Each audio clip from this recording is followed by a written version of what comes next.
that you may want to know about credit scores.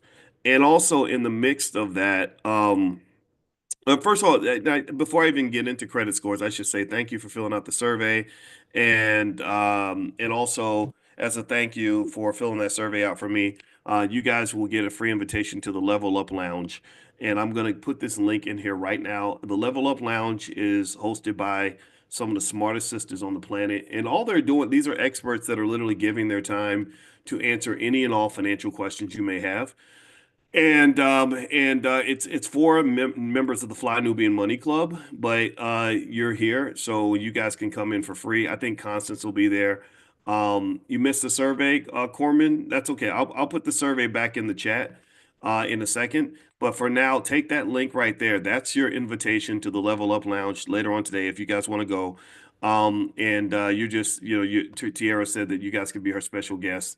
So feel free to pop in. I think they start at 11 a.m. Eastern. And this is really good for anybody that wants experts that can help you. If you have, a financial goal, you're trying to do everything from day trading to AI to real estate or whatever. Remember, black women are the most educated people on the planet. Black women are starting more businesses than anybody else in America. So the smartest black women, these are the ones that get invited into the Fly Nubian Money Club. People like Dr. Lene Javette and other people.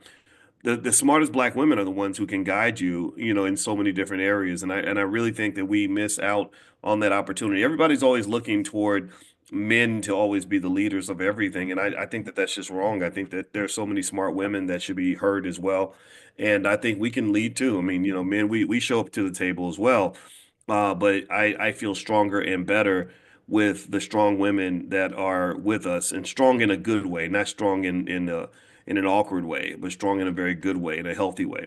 All right. So anyway, I'm going to put that survey back in the chat one more time, and I'd love to hear your feedback on Money in the Morning and some ideas on things we can do to make it better. And I hope you all got that invitation to the Level Up Lounge as a thank you. All right, so let's talk about credit scores very quickly. Well, not quickly, just it's a Saturday morning. We can take our time. We can get into it. All right, so let me ask you all this. If you were to describe your credit score as as very good, good enough, average, or needs improvement, which category would you put yourself in? Let's say needs improvement is everything from like, I don't know, let's say 650 on down. Like what category would you put yourself in?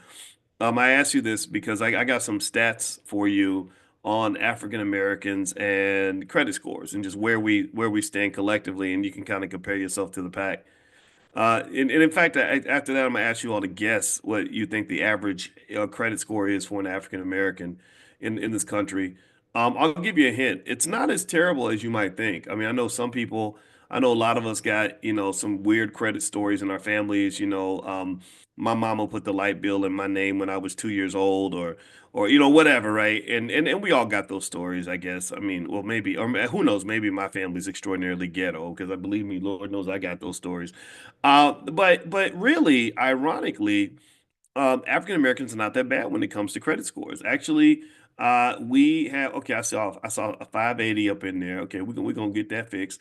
820. Look at that. Oh Lord, that's good. Okay. Okay, that's what I'm talking about. Okay, I see a 620, 650, 530, 620, 730. Okay, good, but we'll improve it still. 730. Okay, good for you. All right, I'm not gonna say your names because sometimes we might get a little embarrassed, and it's okay.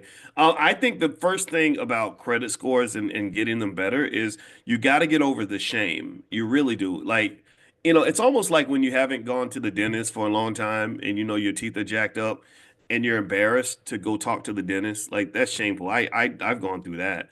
But you gotta confront it. You gotta deal with it, right? Or you haven't gone to the doctor in a while, or you're in school, you haven't done your homework for a while, and you don't even know what's going on in class. I think a lot of times we feel shame when we haven't done what we're supposed to do, which I think that shame can lead to procrastination even further, which causes us to worsen the problem, right? It's easier to just look away and act like it's not an issue. And And I'll also say I had shame with my credit score at one point. I have not always had good credit. I mean, back when I was in grad school, man, woo, money was hard to come by. You got by however you could get by, And so everybody's dealt with this type of stuff, and so what I want to do is kind of give you some little factoids on credit scores that might help you in terms of kind of understanding what they are and how they work and all that. First, let's start with five secrets about credit scores that the banks will never tell you or that may not have told you yet. Number one, how many of y'all knew that your income does not affect your credit score? Which is completely illogical that your income would not affect your credit score. I mean, that's just stupid. A person that makes more money is a better credit risk than somebody who makes less money. When they give credit to businesses, they look at the business's income. If the business has no income, they're not going to loan them money because you might have the best of intentions, but if you ain't got no money to pay the bills back, then that's not going to be a good business deal. So I have no idea why income does not affect your credit score. That don't even make no sense. Also, closing old accounts can actually hurt your credit score. Did y'all know that? That literally you're like, oh, I'm gonna close this old account because I'm gonna do better, and Jesus told me to fix my credit score. And then you go and close that old account, and it actually hurts your score, which is interesting because I don't know if I've mentioned this to you before, but I think that what it is that remember the banking system and capitalism is kind of built on pimping, and they're not really looking for necessarily the person who's the best credit risk. They're really looking for the person who's going to play ball with them, who's most likely to borrow money and then pay it back. See, they want to know that you're going to pay it back, but they also need to know that you're going to borrow it. Do you see what I mean? Like it's like if a guy's looking for good sex, he's not looking for good sex from the woman who won't have sex. He wants to know, are you going to have sex and is the sex good, right? Do you see what I mean? All right, so really it's like if you're bottling up your finances, if you're doing things that might be considered to be financially responsible, that may not necessarily improve your credit score because true financial responsibility might mean avoiding all bad debt altogether. I mean, it's hard to do, but there are some people who just say, "Look, my grandma was like, I ain't borrowing nothing from nobody. I don't want to owe nobody nothing." That was just her rule. So she did have a perfect credit score, and I'm sure they'd have been very happy to loan her money because they know she would have paid it back. But the thing was, she would never borrow the money in the first place. So the credit score kind of ends up being a combination. Like, okay, are you willing to borrow money and pay us interest? And then when you pay the interest, are you going to pay it back? And then they'll give you like these little rewards that make you feel good. Like I have an American Express thing going on, and I run a lot of our business expenses through our American Express. So I get all kinds. I mean, if I ever like took the time to like, if I wanted to impress my wife or something, I could take her like somewhere around the world for free, like on a first class flight, because I just accumulated all the points. I just don't use them because I don't I enjoy being here with you. I travel so much that literally traveling is not um it's not really a vacation. I can take a vacation right where I sit. It's kind of weird. Like when you take that many trips, I probably for 10, 15, 12 years, that was my dream when I was at Syracuse. My dream I was like, I got to get out of here. I don't want to just be a professor sitting in my office writing these research papers that nobody's going to read. My life is boring. So I said, I know what I'm going to do. I'm going to write a book. So I wrote a book called Everything You Ever Wanted to Know About College. And at the time, the first version was terrible. So just so you know, when you first start your business, that first version is going to be crap. Like whatever you do, like just know, you got to walk through the crap. In order, see, here's the deal. Here's what I'm about to break it down for you right quick. In order to be the shit, you got to walk through the shit. What do you think about that? You got to be the shit, you got to walk through the shit, right? So I done walked through all the shit. So I might be the shit right now because I done walked through all of it. It's just funky, just doo doo, Anyway, so that was so my first book was not that good because I didn't know what I was doing, man. And I was self-publishing at a time where nobody self-published anything. Nobody in their right mind would self-publish. I mean, who would do that? That back then it just was sloppy. It was very sloppy and tough but it got me going. It kind of opened doors and led to the trial and error process that I was eventually able to refine after a number of years of just relentlessly committing to it. But like, for example, right now, like the speech I'm going to go give in Detroit, I'm getting paid to do that speech, but there was a couple few years where I paid money to go speak. I would end up going somewhere thinking, I was gonna sell a whole bunch of books and make all my money back, and I'd spend like $1,200 or something in order to go out there and speak. And I'd get there, and it was always like a lie. Like they would always tell me like oh, there's gonna be all these people there, and there would be like 12 people there or something. And I would spend like $1,200 going out there because of hotel and airfare and flight or whatever. And or airfare and rental car and stuff, and then shipping my books, and then I wouldn't sell any books. So I would lose money. I would lose money going to give speeches. That's how, but it was kind of like this, just this process. Like I didn't know what I was doing. And so anyway, so first book I wrote, by the way, was called Everything You Ever Wanted to Know About College, because I felt like college, I still do. I believe deeply in college, but I think it has to be done the right way. I think that now the world has changed and the value of college is still there. It's just not there the way it was 20 years ago. You're in the age of AI. You're in the age where, corporations are not loyal anymore, things like that. So, and then the next book I wrote was called What If George Bush Were a Black Man? The third book I wrote was called Financial Lovemaking. And the rest was history, right? But anyway, going back to that, so with I don't even remember exactly how I got to talking about that particular thing. So forgive me for being like flaky right now. Um, but I figured that information might be helpful to any of you who are thinking about trying to do something on your own. Oh, that's what it was. I got bored and I wanted to just travel more. And so as I was able to invest in doing what I do now and having more people know what I'm doing, I started getting on more airplanes, and I would got to the point where I was getting on an airplane every couple of weeks. And what happens is that you become numb to travel. Like taking a trip for a vacation is just not, it's not that much fun. It's not that I hate it. It's like I'm happy everywhere. I choose happiness, right? That's another little tip. I think happiness can be chosen. I think that positivity and optimism is a decision. I think if you're conscious, you can be conscious about how you're going to feel about things. So I consciously look for the bright side of everything. And that's a rule. And the reason I came up with that rule, and I'm just sharing, I might be oversharing. I promise I'm going to finish everything on the credit scores, but I'm oversharing because maybe this will help some of you that are trying to figure out how to get through your economic journey, but also your family journey, just all these journeys that you have that all link to wealth, a wealthy life. In high school, I had a hard time with depression. I was very depressed, and I didn't know that I was depressed because I didn't know the reason. The reason I was depressed was because I had a really hard time in the house with my father. My father was a very mean man, because he was a cop and he kind of had his issues and stuff like that. And so I studied. Again, everything's easy if you study. So I started studying just how to be optimistic when I got to college. I was like, oh, I can choose my mood. And I learned these things, and that became a superpower, right? So long story short, that's what happened, right? So all the traveling is like, traveling, it's like getting on another airplane. Nah, I'd rather stay home with my family. Like that's more fun. But here's the deal. So circling back to credit and points, that's why I brought it all up. So with all the traveling, Amex gave me all these points to do stuff. But if you really do the math behind the points, I laugh because I'm like, y'all really think you're getting over, don't you? Like they'll have you spend this much money and be like, we'll give you this much back in points, right? But people like those points. They it makes them feel good. But if you compare the amount of money I had to spend to get those points, it's not worth it. It'd be better just to spend the money taking the trip than it is to spend the amount of money and the amount of interest that might be required to get the points.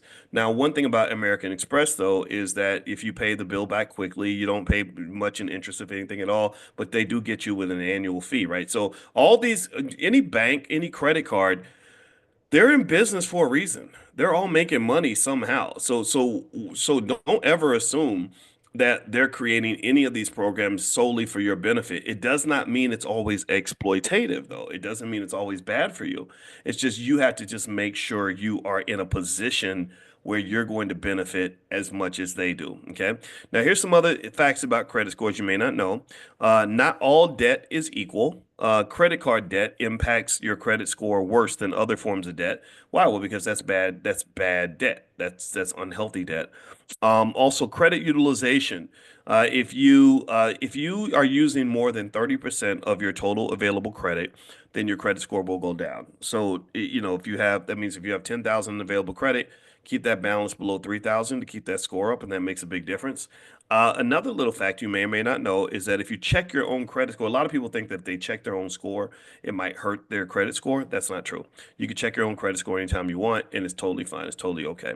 Now, here are here are a few pieces of other information that you may want to know in terms of Black people. Now, we mentioned earlier that the average African American's credit score is 677. I don't know if I mentioned that or not, but 677 is considered good.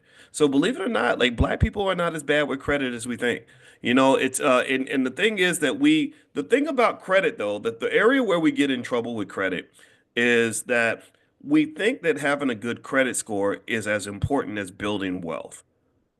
You ever see people like that? They're so obsessed with the credit score that that you're not paying attention to what really puts you ahead in the economic game. Really, really, really, ideally, if you really want to be like on top of your economic game, an 820 credit score or whatever, 850 credit score is not being at the is not, that's not the pinnacle. The pinnacle is where you get to the point where you don't even need a credit score. Like you can buy whatever you want for the most part, and you don't even care much about what your credit score is because you got so much wealth that if you want to go borrow money to go buy a car, you can borrow it from yourself, or you can borrow against assets that you own, or you can do now things like a home and stuff like that. That takes a little bit longer, but I've even known people that. My when my mother died, before she passed, we helped her pay her house off. And she saw it as a gift. And I said, well, it's not a gift. I said, this is a return on investment. You invested in my little knucklehead butt back when I was a baby. You could have terminated me. The Planned Parenthood people wanted you to get rid of me, and you chose to endure 18 years, about 157,000 straight hours of really difficult experiences raising a kid that was not easy to deal with. I had a lot of energy as a kid, didn't you? And so I said, so the fact that you made this investment in me, the same way you invest in a stock, now this stock is going to pay dividends. And the dividends you're going to receive is that you will pass away knowing that your house was fully paid off. So there are people that have paid off houses. It takes time to get there. But if it's done in one generation, then you never have to do it in another generation. Like once you have one generation that fully owns some property, as long as the next generations are taught to maintain what has been created, then you're in good shape. It's like if we get in a car and I get the car I push the pedal now and I get the car going 80 miles an hour. And then I let you have the steering wheel. You don't have to speed the car up yourself. You can just take over where I left off. But I gotta tell you, like, okay, stay straight, keep your hands on the wheel, focus, concentrate, don't crash the car, don't slow down, right? And the problem is that we have the stop and go model of economics in the Black community. We'll build a whole bunch of wealth and work really hard and accomplish some things, and then someone dies and you start over with nothing. Everything gets wasted, thrown to the side because nobody wants to make an estate plan. Nobody wants to go put together a will or a trust. Nobody wants to make a plan for the next generation. Did nobody teach the kids nothing except how to go work for white folks? And the next thing you know, you're starting off in the mud again. You're starting off in the mud again.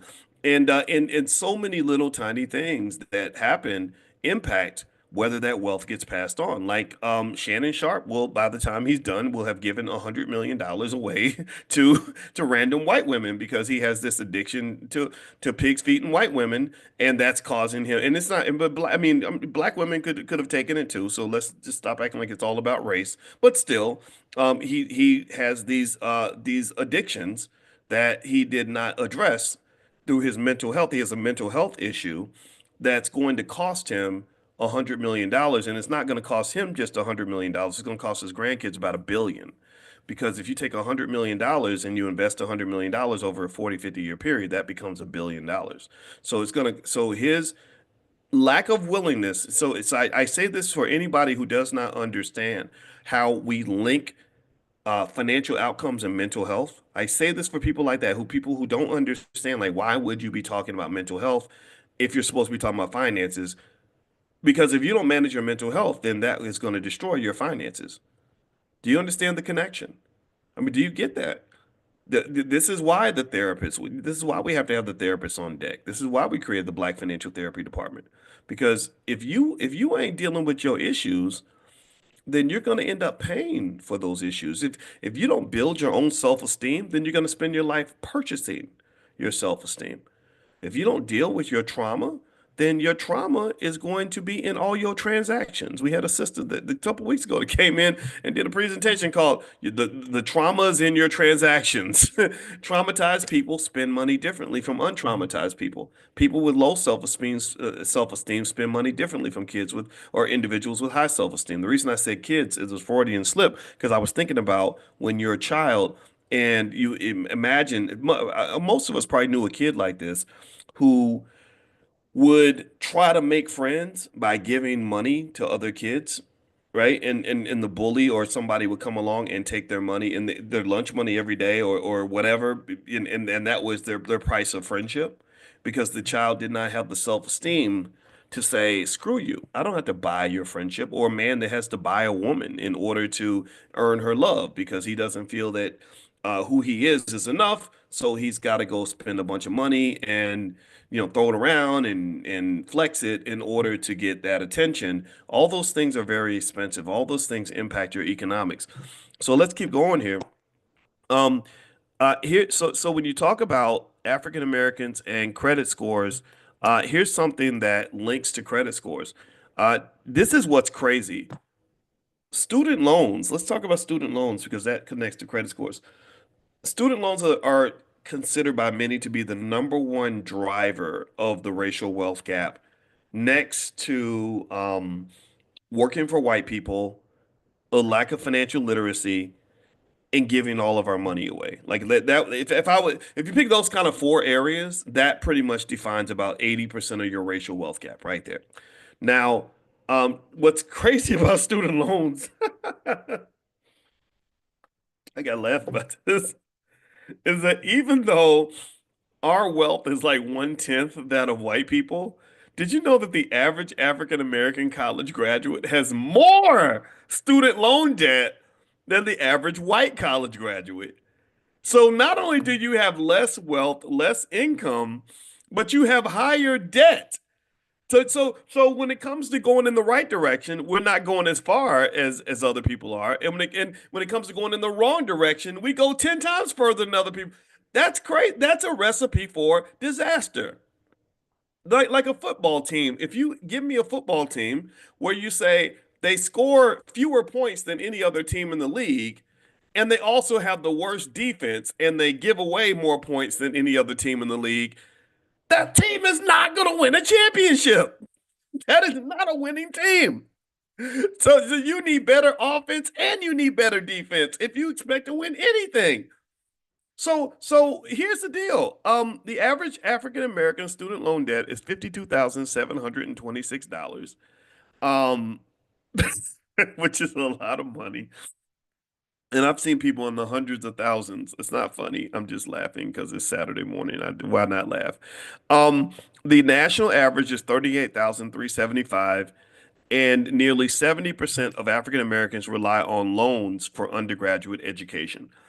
And a lot of this is built on the psychological manipulation of 18-year-olds or aspirational people who have been convinced that they should just sign any document in order to go to school because we know the value of education. Like we've been trained on that. And education is valuable, but also short-term thinking, right? When you're 18, you don't believe that you're ever going to be 55 or 65. You don't believe that. Whereas, years later, you have millions of 55 and 65-year-olds who are still paying debts from the 1990s.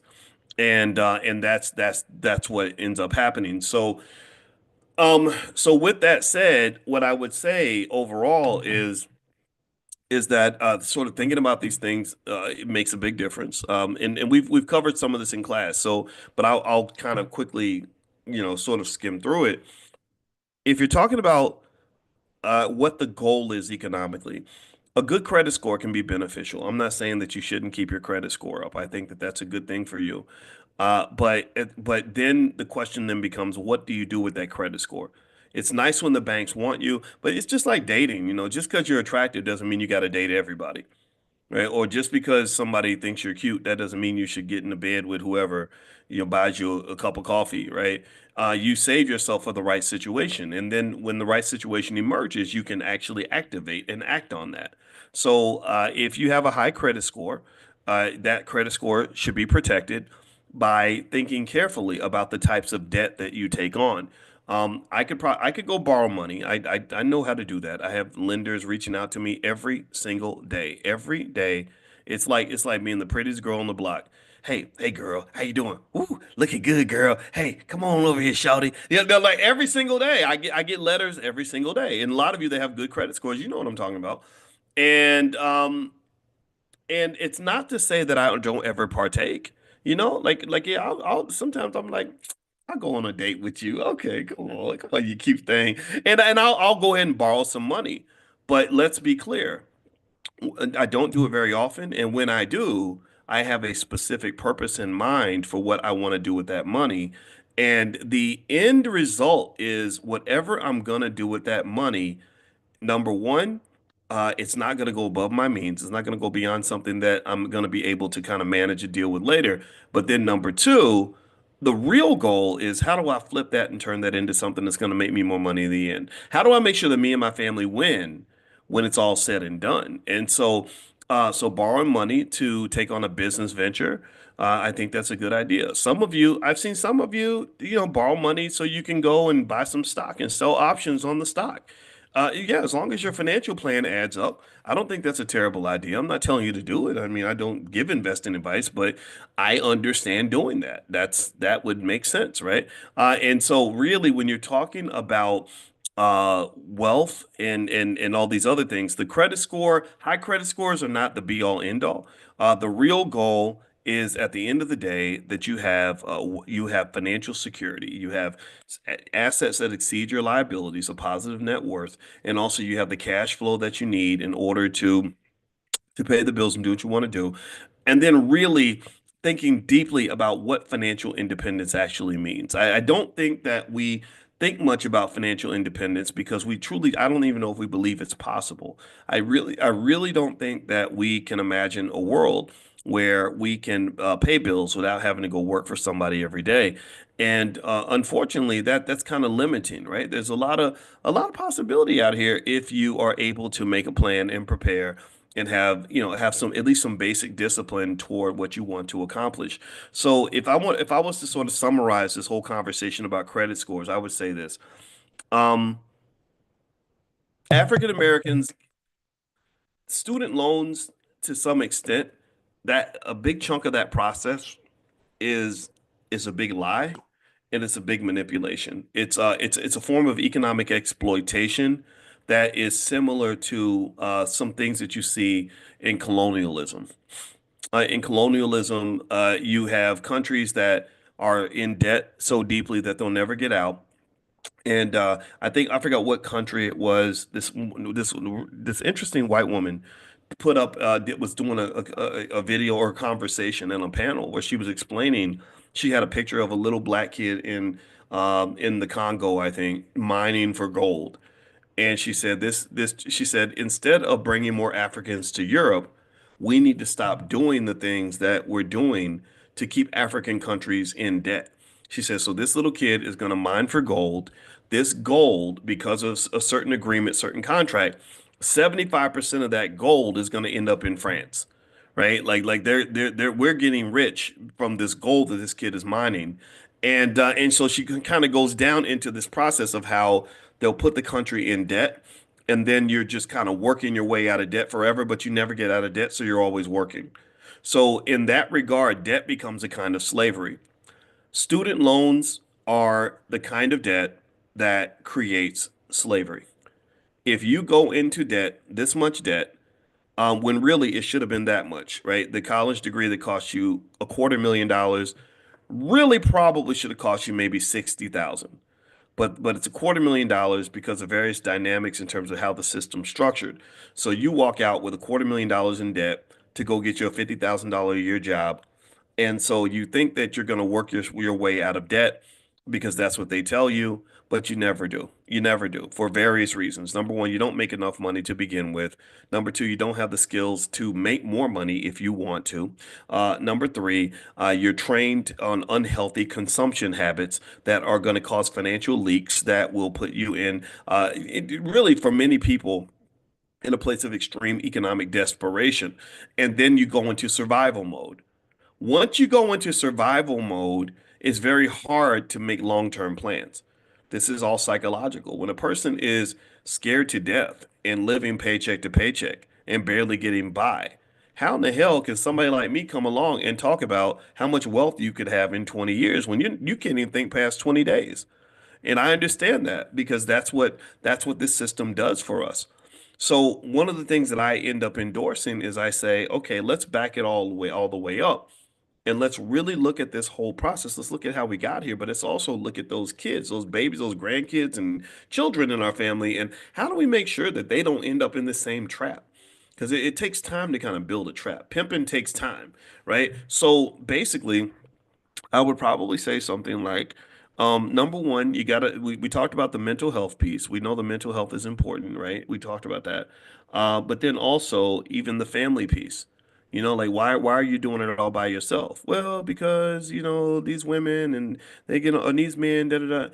I mean, or my baby daddy, my baby mama tripping, whatever, right? Just all these little things, right? Which makes me then back up and say, well, maybe with that process, if you think about it a little bit differently, you can use it in a way that's going to actually benefit you economically.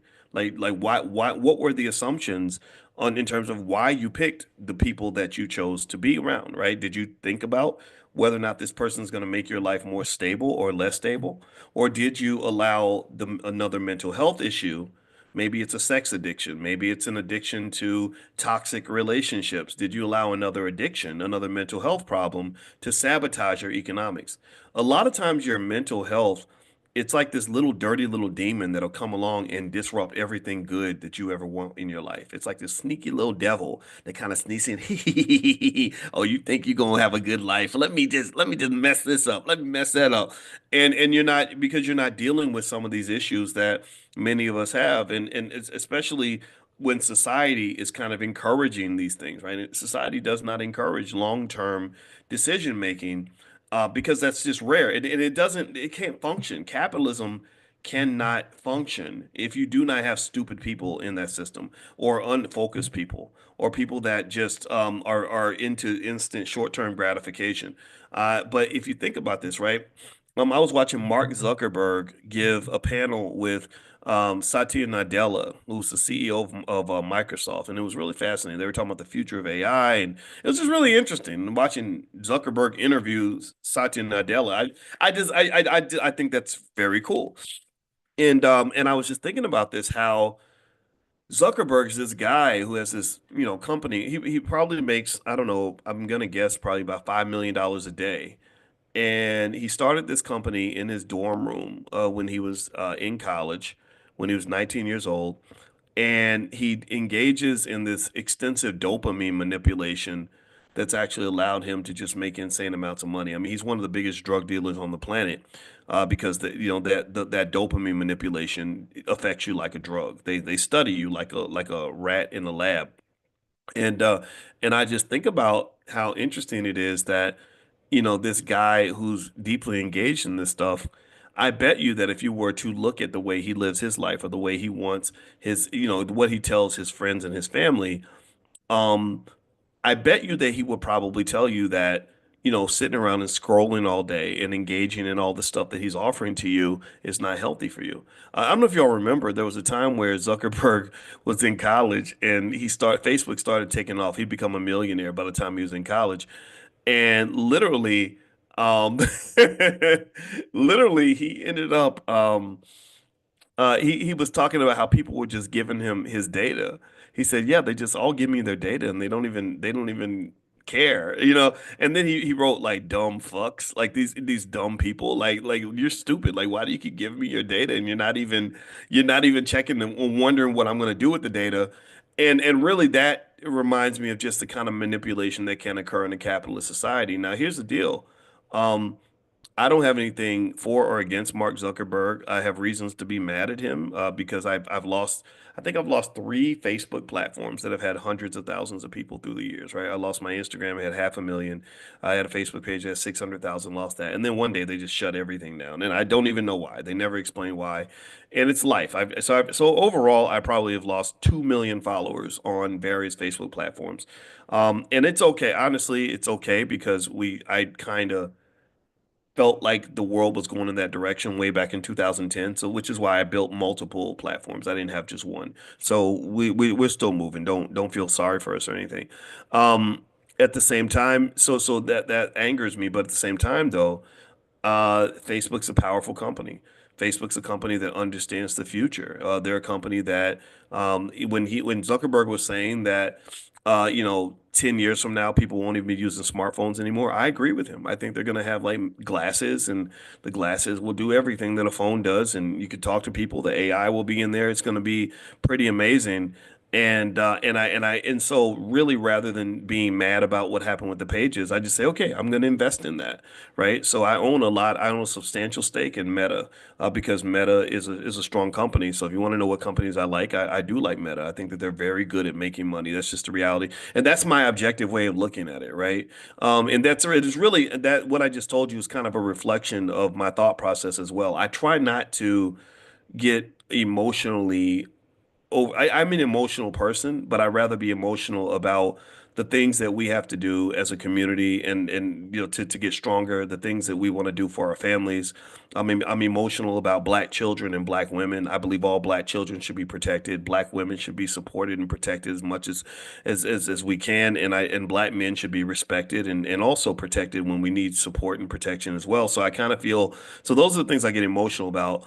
The Facebook thing, I don't know. It's kind of weird. Like I'm annoyed by it, but I'm not mad at them because I understand how the world works, right? The world is not fair. And I would also tell you that generally speaking, when you talk about building wealth in the black community, I really encourage you to just realize, yeah, life isn't fair. Yes, racism is real. Yes, they're not going to help you. Yes, they will burn down your Black Wall Street. But what you do is you have to understand that when you get to the point where you're really trying to compete and you're out here really doing some stuff that's going to move the needle, something's going to go wrong. When you start that business and you finally start making a little bit of money, something will go wrong. Something will go wrong. Something will go wrong. Something will go wrong. Do you understand that? Give me a yes if you understand that. Something will go wrong, and it won't just be one thing. By the way, there's a survey link if anybody hasn't taken the survey yet. Um, and I just really want to say that to you because I think it's really critically important to know these things because here's the deal. I want you to have wealth. I want you and your children and grandchildren to be extremely wealthy. I want you to be on top of your game. I want you to succeed. But don't think you can really move the needle and accomplish things on a high level without having a lot of disappointment, a lot of pushback.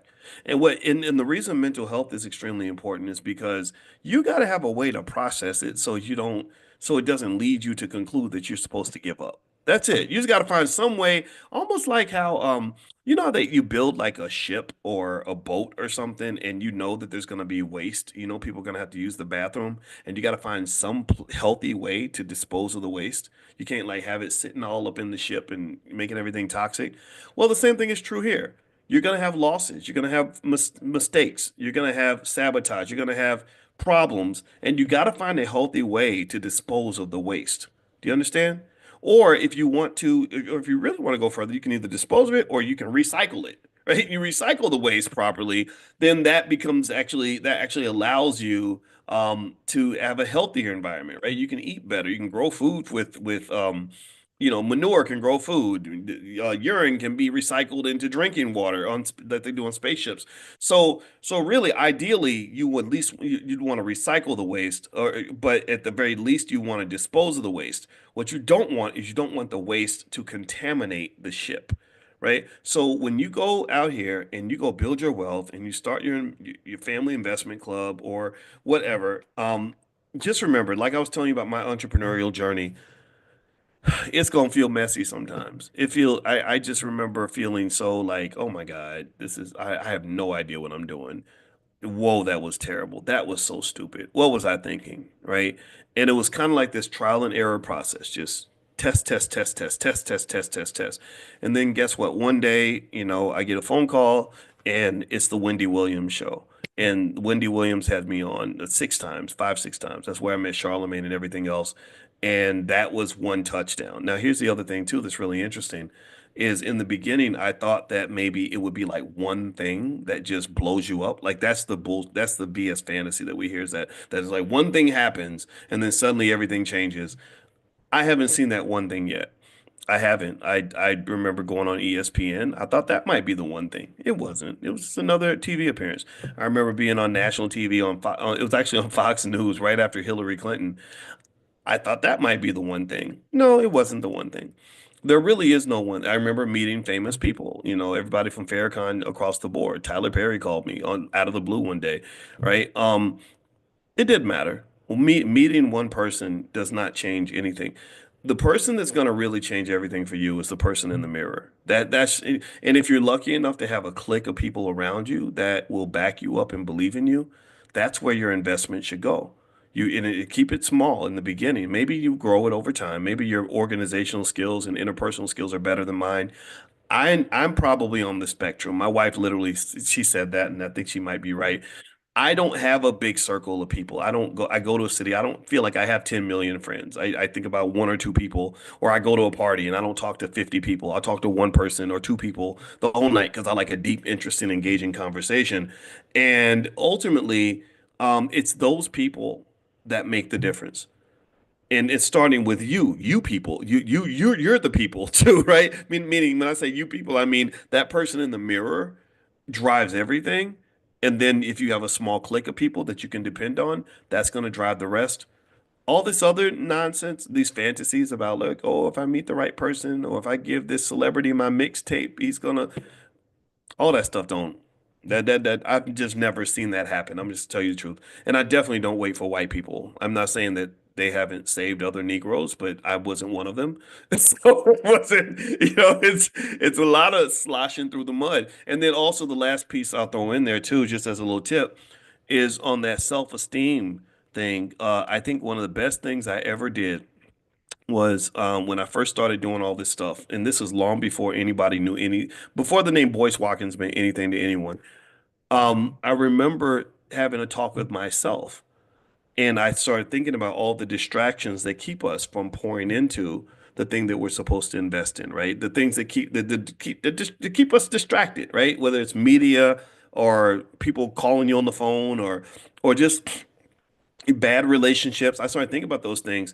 And I remember saying to myself, I said, in order for me to prove to the world that the work I'm doing is important, I have to be the first person that I convince that this is important. I have to convince Boyce to be the first investor in this before I can get the world to invest in any of this. I need to get Boyce to invest in this. I need him to, and that's a subtle point, but I want to make that clear.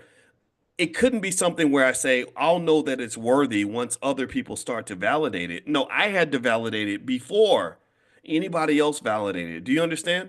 And I remember saying to myself, I said, protect your time, Boyce.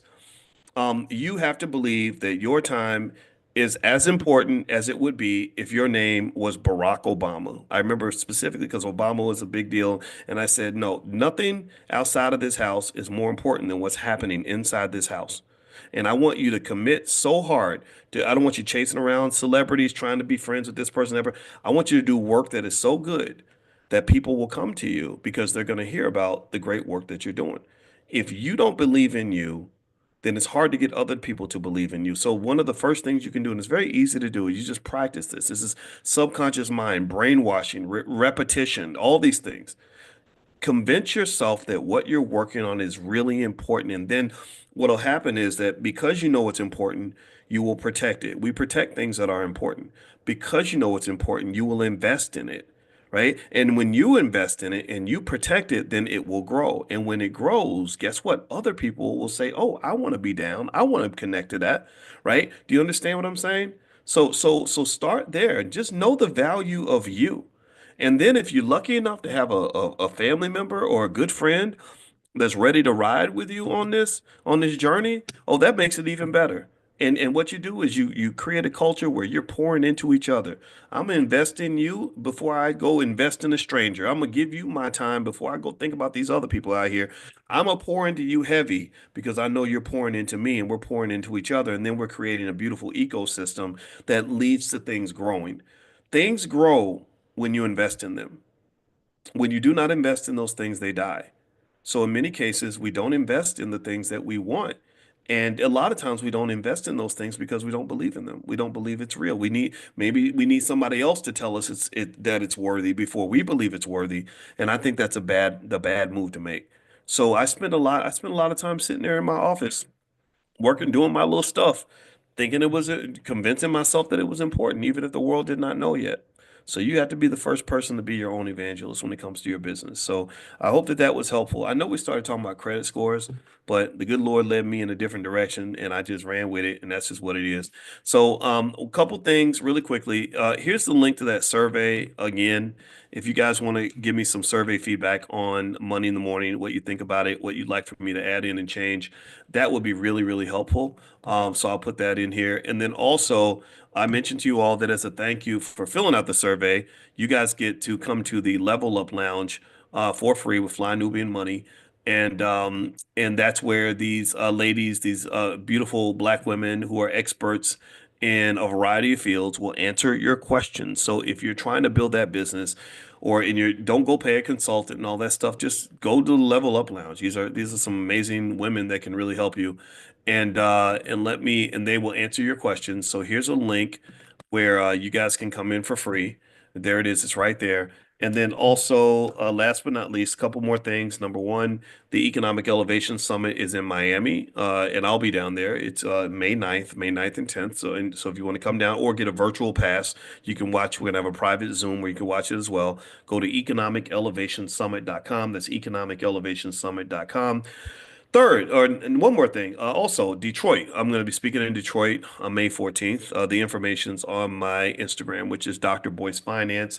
And then last but not least, if you are interested in teaching credit to your kids, we talked about credit scores today.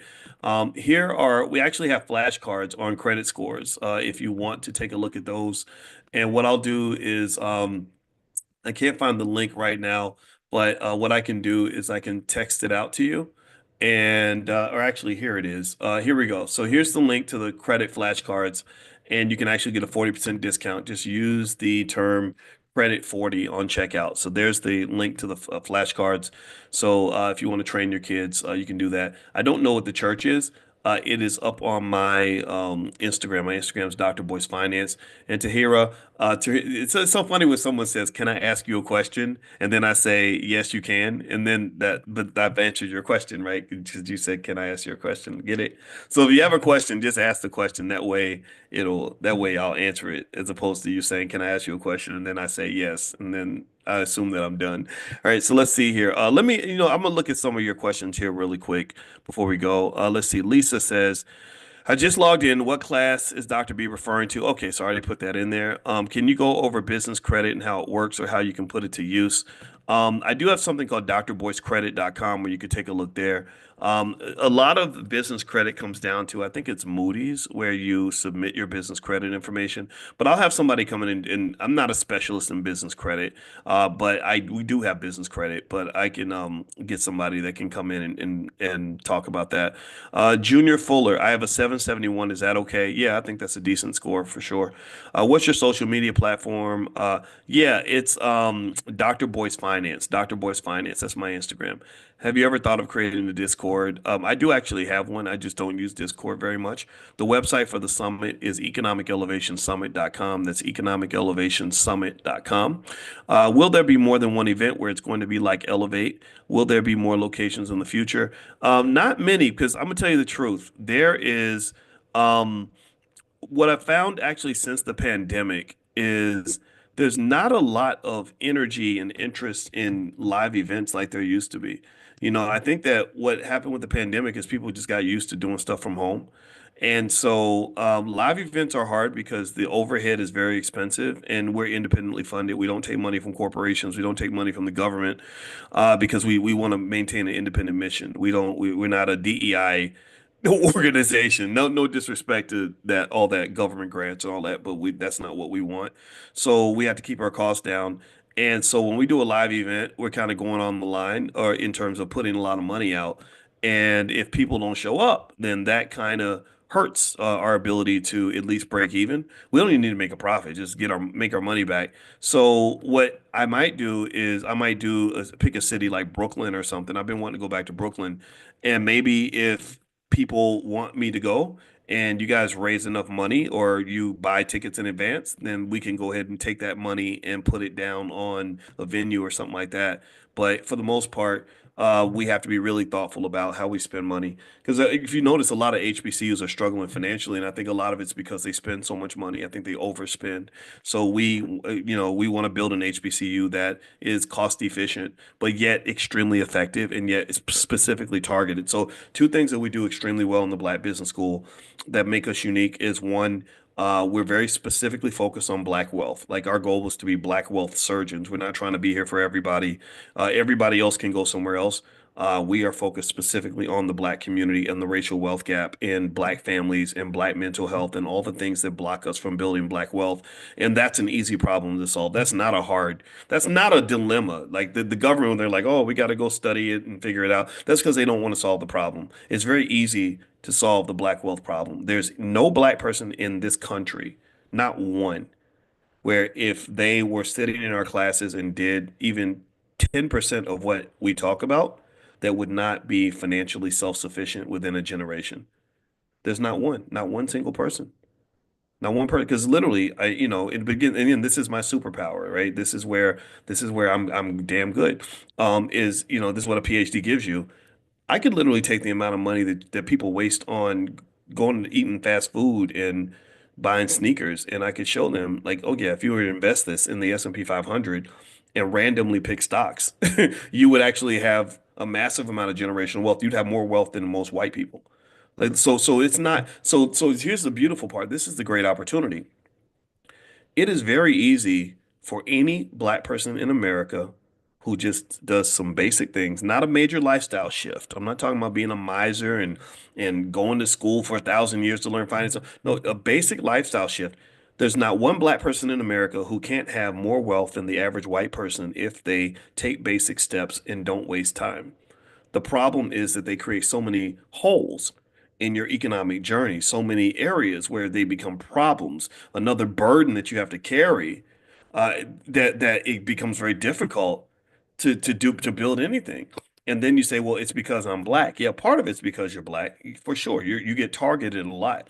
If you go to Black communities, they have more of those check cashing places. They put more fast food restaurants in Black communities. The services are not as good. All these things are true, but all that could be overcome, right? Like for example, if we were as committed to investing for ourselves as we were committed to paying our car note on time, Black wealth would increase by about $3 trillion in a generation. Just literally, if we literally said, if all of us just committed to say, the amount of money that I put on a car note, I'm gonna put that same amount of money into our family investment fund, and I'm not gonna sell that asset until I have to. That right there would increase Black wealth by trillions. So there are easy, tiny little hacks that any family can do. I don't care how poor you are. I don't care where you started. You can't start out poor. You can't start much poorer than me and my. I had a 17-year-old single mother who didn't even have a job. So you can't start out poorer than we were. If I was to show you the house I was born in, You would be like, what the hell, man? The house, I went to that house not long ago. It's in Louisville, Kentucky. That house looks like a damn crack house. Like, you would just be like, whoa. Still got the same fence too. It's crazy. It's all rotten and everything. So stop get over this BS about, well, because you start off poor and da da da. Or because white people don't like you and all that. Well, stop. Who cares if they like you? I need you to like you. That's all I want. If you like you, then you don't care who likes you. I'll say the need to be liked is absolutely one of the greatest curses that a person can have, especially when you're black. You really want your enemies to like you. Do you know what that means if your enemies like you? If your enemy likes you, that means your enemy is screwing you. Do you understand? Like being liked, you want to be liked by the right people. Your mama likes you. You like you. God likes you. Your homegirl likes you. That should be enough for you. Why you need those people across town to like you? They don't like you. They don't like nobody. Stop it. So anyway, I'm gonna stop. Y'all got me going. All right.